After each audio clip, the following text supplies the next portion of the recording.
কত কত জন পথের কাঙাল হয়েছে।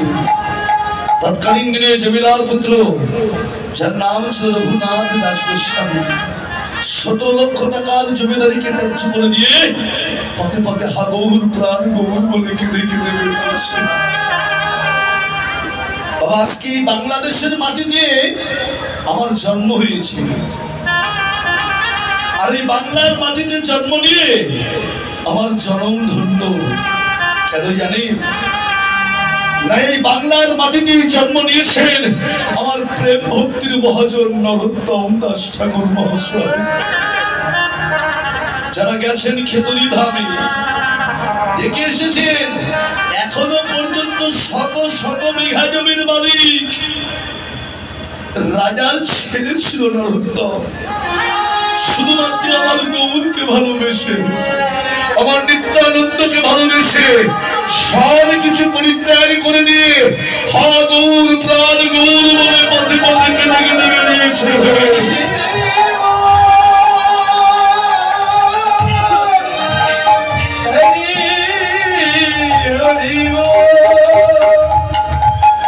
সেই ভগবান নাগরিকই বলছে, নাগরিক রে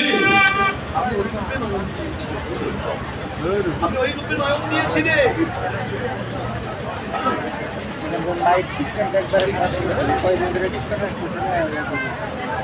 আমি ওই রূপে নয়ন দিয়েছি। নাগরিকটি কে বাবা? এই নাগরিকটি হচ্ছেন নবদ্বীপ নিবাসী মালঞ্চপাড়া সনাতন মিশ্রের কন্যা, আমার মহাপ্রভুর তৃতীয় পক্ষের স্ত্রী, যার নাম ছিল বিষ্ণুপ্রিয়া। এই বিষ্ণুপ্রিয়া তারই সখী কাঞ্চনাকে ডেকে ডেকে বলছেন, কাঞ্চনা রে, আমি সাজের বেলায় গিয়েছিলাম গঙ্গার কুলে গিয়ে আমি কি দেখলাম জানিস? দেখলাম গঙ্গার জল দিয়ে ভাসতে ভাসতে যাচ্ছে। কি ভাসছে রে? আমি কি দেখলাম জানিস? দেখলাম একটা সোনার কমল,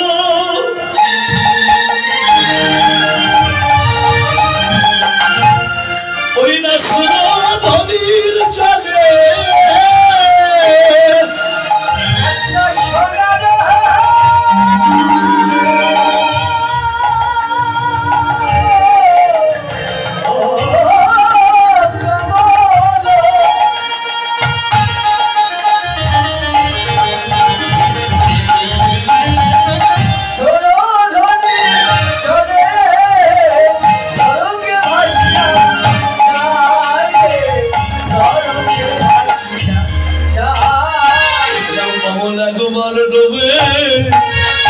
আবার একবার ভাসে।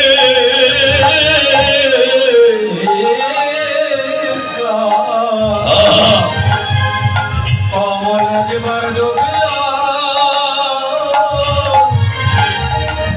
আর একবার ভাসে, ওই না সুরধনি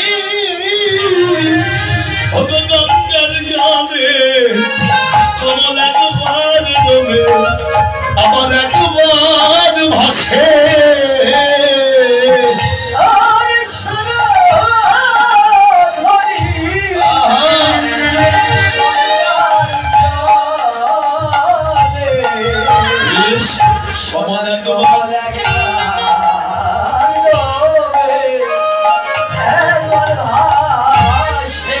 দেখলাম সুরধনি গঙ্গার জল দিয়ে কমল ভাসতে ভাসতে যাচ্ছে। কমল মানে কি বাবা?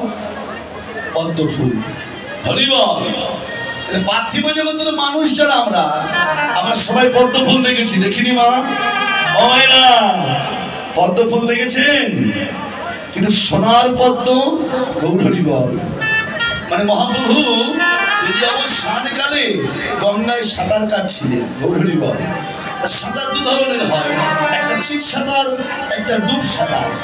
মহাপ্রভু দেহটা জলের তলে গিয়ে শুধু বদনটুকু ভাসিয়ে সাঁতার কাটছিলেন, আর ওই ডুবন্ত সূর্যের কিরণ যখন মহাপ্রভুর বদন কমলে পড়েছে, দেখে মনে হচ্ছে যেন একটা সোনার পদ্ম ফুল ভাসতে ভাসতে যাচ্ছে।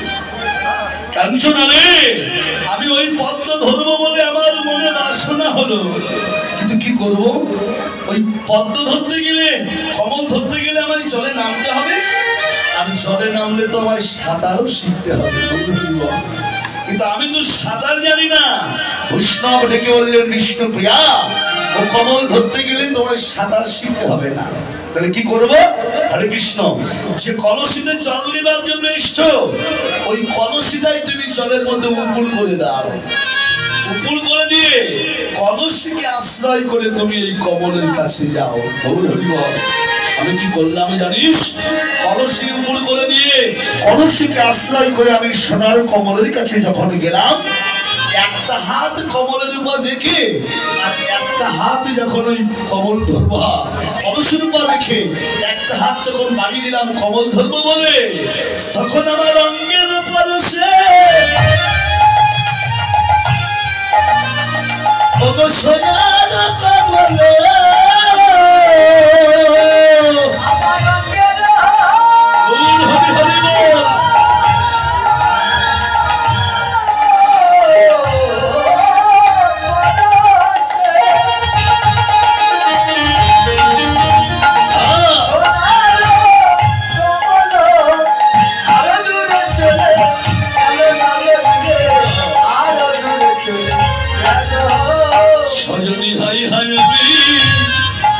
এখন কি যে করি রে সখী রে,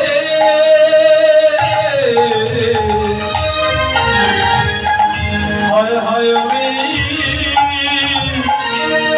এখন কি যে করি। ওই কমল ধরতেও না দিয়া আমি দিনে ফিরতেও না সখী রে, হায় হায় আমি কি যে করি রে। সোনার কমল ধরতে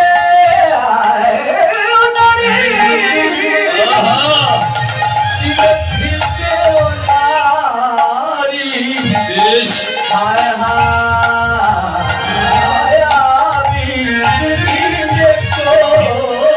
আমি কমল ধরতেও পারলাম না, আমি তীরে ফিরতেও পারলাম না। কেন? তুমি ধরবে বলে গেলে, ধরবে বলে গিয়ে তুমি ধরতে পারলে না। কারণ তুমি একটা হাত কলসির উপর রেখেছো আর একটা হাত বাড়িয়েছো কমলের পানে। তুমি তো কুলকে আশ্রয় করে আছো। কিন্তু কাব্যি মা বিষ্ণুপ্রিয়া, কুলে তো গোবিন্দ মেলে না, মেলে কুলের অহংকার, কুলের গৌরব, এগুলো থাকলে কি ভগবানের কি লাভ হয়? আজকে দেখুন, যারা অকুলে জন্ম নিয়েছেন আজকে তারাই কিন্তু ভগবানকে পেয়েছে। সেই যে ত্রেতা যুগে পশুকুলে জন্ম নিয়েছিল ভক্ত হনুমান, ওর তো কুলের অহংকার ছিল না, তবুও নিজের পক্ষ ছিঁড়ে দেখিয়েছিল, আমার হৃদয় মন্দিরে আমার ভগবান বাস করে। সেই যে চন্ডালের ঘরে জন্ম নিয়েছিল গোহক চন্ডাল, ওর তো অহংকার ছিল না, কিন্তু ভগবানও একদিনের জন্য তার ভালোবাসার কাছে, তার ভক্তির কাছে বাধা পড়ে ভগবান রামচন্দ্র একদিনের জন্য হলেও তার বন্ধুত্ব গ্রহণ করেছিলেন। হস্তিনাপুরের রাজা, কি নাম মা? যার নাম ছিল ধৃতরাষ্ট্র। কোটি কোটি টাকার সম্পদ, কত লক্ষ লক্ষ লোকবল, কত রাজ ঐশ্বর্য, কত রাজভোগ ওর ঘরে ছিল। ভগবানও কিন্তু ওর ঘরেই ছিল, কিন্তু সামর্থ্য হয়নি যে একটা দিন ডেকে ভগবান কিন্তু সেবা দেবে।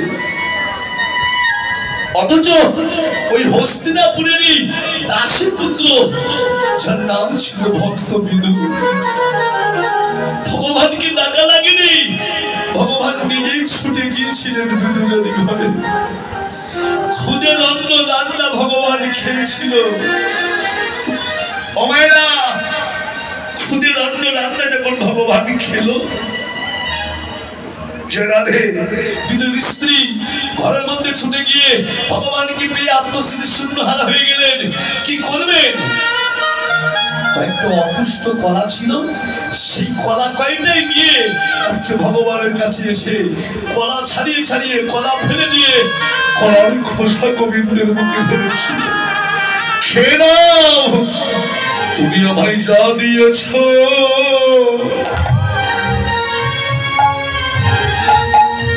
আমি তোমায় তাই দিয়েছি। গোবিন্দ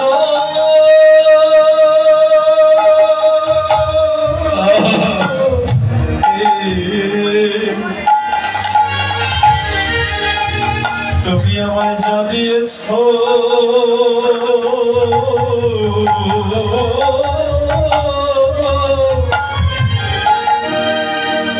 আমি তোমায় তাই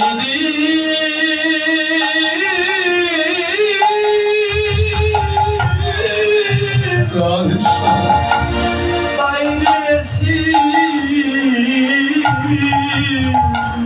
আমি যে প্রতিবেশী দাঁড়ে দাঁড়ে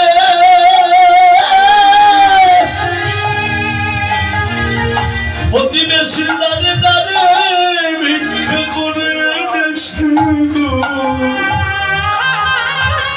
তুমি আমায় যা দিয়েছ আমি তোমায় তাই দিয়েছি। প্রতিবেশীর দাঁড়ে দাঁড়ে হরিবল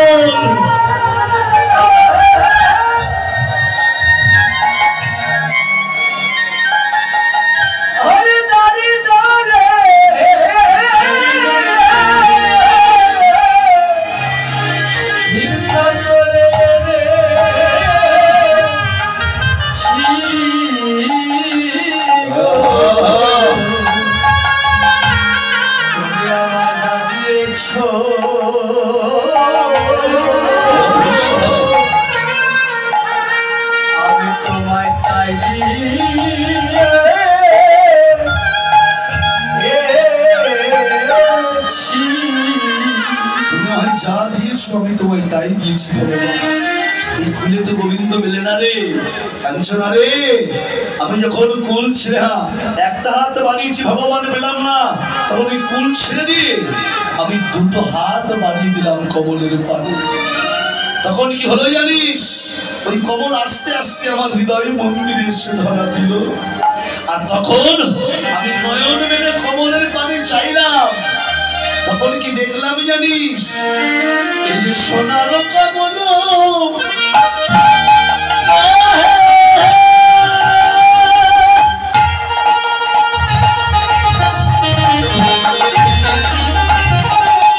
এই যে সোনার ওই মানুষ আরে সোনার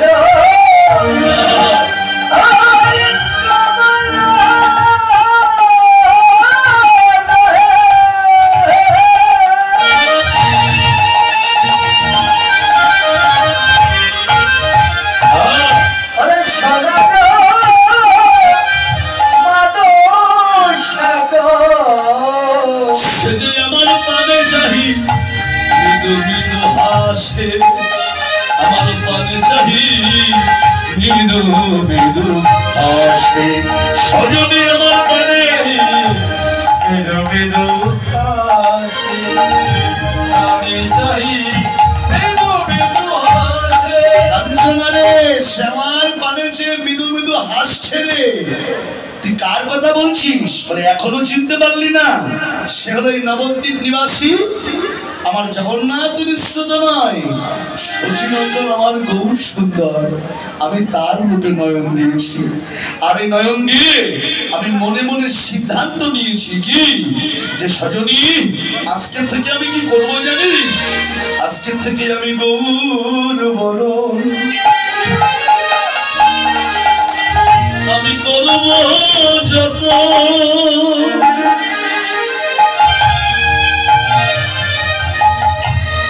আমি রাখবো মাঝে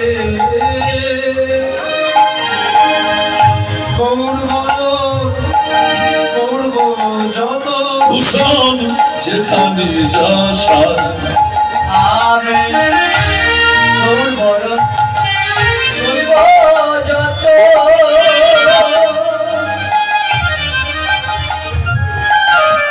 রাগিব হিয়ার মাঝে তোর বরণ করিব ঘোষ যেখানে যাশা আঞ্চনা আমি করব ভূষণ বলো আমি করব ভূষণ